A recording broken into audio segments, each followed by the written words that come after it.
The life and sad ending of Aretha Franklin. Aretha Franklin was born Aretha Louise Franklin on March 25, 1942, in Memphis, Tennessee, the U.S. Her father was a Baptist preacher and her mother was a gospel singer. She had 3 siblings and grew up in a religious household. When Franklin was 5 years old, her family relocated to Detroit, Michigan, where her father founded a Baptist church.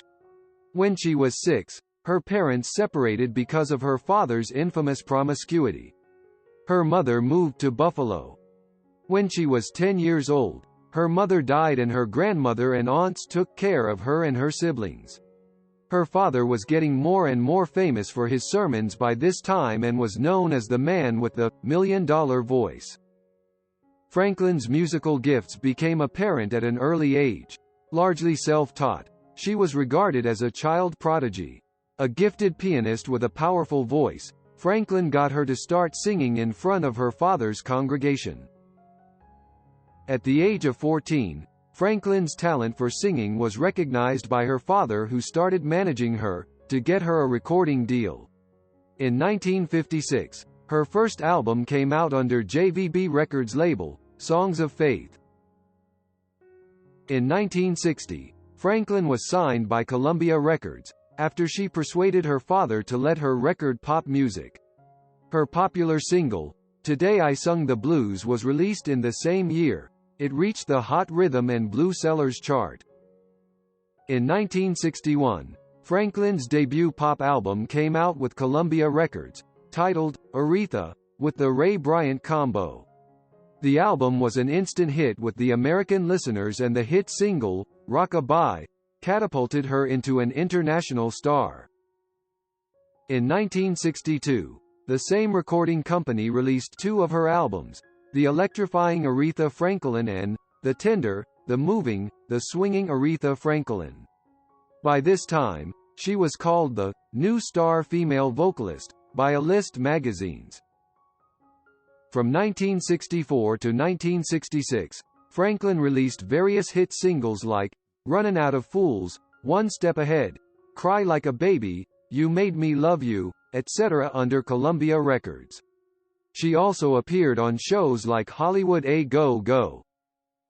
In 1967, Aretha signed to Atlantic Records and released I Never Love a Man the Way I Love You, which topped the R&B chart and the Billboard Hot 100 with hit singles like Do Right Woman, Do Right Man, Respect, etc. In 1968, she released her albums, Lady Soul, and Aretha Now, with Atlantic Records, giving hit singles like I Say a Little Prayer, Think, etc. She also received 2 Grammys and SCLC Drum Beat Award for musicians. Amidst this newfound success, Franklin experienced upheaval in her personal life, and she and White divorced in 1969. But this did not slow Franklin's steady rise, and the new decade brought more hit singles, including Don't Play That Song, Spanish Harlem, and her cover of Simon and Garfunkel's Bridge Over Troubled Waters. In the 1970s, Franklin released albums like Spirit in the Dark, Young, Gifted and Black, Hey Now Hey, You, Sweet Passion, etc. She also released her first gospel album, titled Amazing Grace, during the same time. Along the way, she took home 8 consecutive Grammy Awards for Best R&B Female Vocal Performance, the last coming for her 1974 single Ain't Nothing Like the Real Thing. During the same years, she recorded her first live album, Aretha Live at Fillmore West. She gave out hit singles like Angel, Until You Come Back to Me, I'm in Love, etc. She also worked on the soundtrack of the movie, Sparkle. But by 1975, Franklin's sound was fading into the background with the onset of the disco craze, and an emerging set of young black singers, such as Chaka Khan and Donna Summer, began to eclipse Franklin's career. In 1980, she signed the Arista Records and gave a memorable performance for the Queen of England at the Royal Albert Hall. She also did a cameo in the musical, The Blues Brothers, in the same year. During the same time, Aretha, was released. She got nominated for a Grammy for one of the singles from the album, I Can't Turn You Loose. A hit single, United Together, made it to number 3 on the R&B chart. In 1981, Franklin released her album, Love All the Hurt Away. The album included her famous duet with George Benson's Hold On, I'm Comin', which eventually fetched her Grammy. It was her 11th Grammy so far.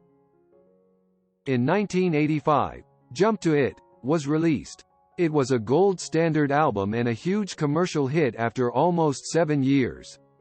The single from the album, with the same title, ranked first on Top 40 Single on the pop charts. In 1985, she released Who's Zoomin' Who, which became her first platinum album and sold over 1 million copies.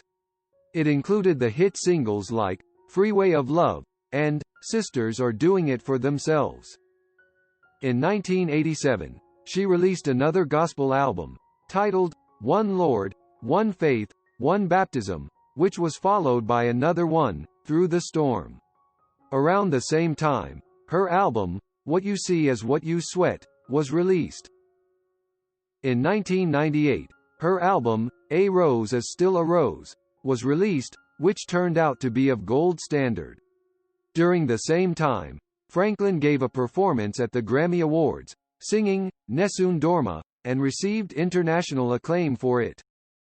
From 2004 to 2009, Franklin released albums like So Damn Happy, Jewels in the Crown, all-star duets with the Queen, and This Christmas 'Tis of Thee.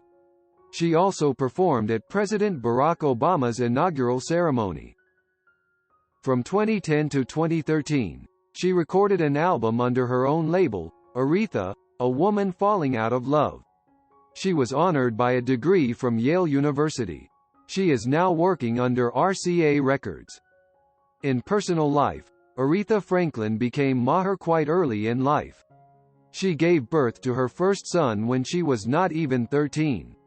She named him Clarence after her father, though she never revealed the identity of his father. According to news site Inquisitor, the father of the child was Donald Burke, a boy she knew from school. Her second son, Edward, was born 2 years later in 1957 and she named him after his father Edward Jordan. Clarence and Edward were raised by her grandmother and sister while she pursued her career in music. In 1961, she was married to Ted White despite objections from her father. Ted was much older than her and the marriage did not work out. Franklin was subjected to domestic violence throughout their marriage and they got divorced in 1969. They had children in 1994, Ted White Jr., who is now famously known as Teddy Richards and is a famous musician. In 1968, her fourth son Keekaf was born. His father is Ken Cunningham, her former manager. In 1978, she married actor Glenn Turman and took care of his 3 children from his former marriage. The couple got divorced in 1984. Later in life, Franklin announced plans to marry Willie Wilkerson but called it off immediately.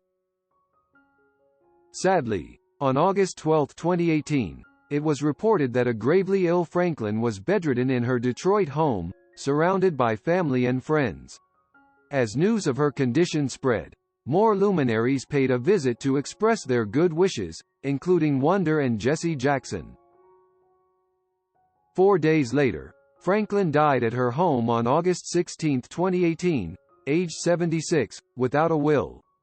Her televised funeral was set to be held at the city's Greater Grace Temple on August 31, with Wonder, Khan, and Hudson among the scheduled performers, and Jackson, Clinton, and Smokey Robinson highlighting the list of speakers.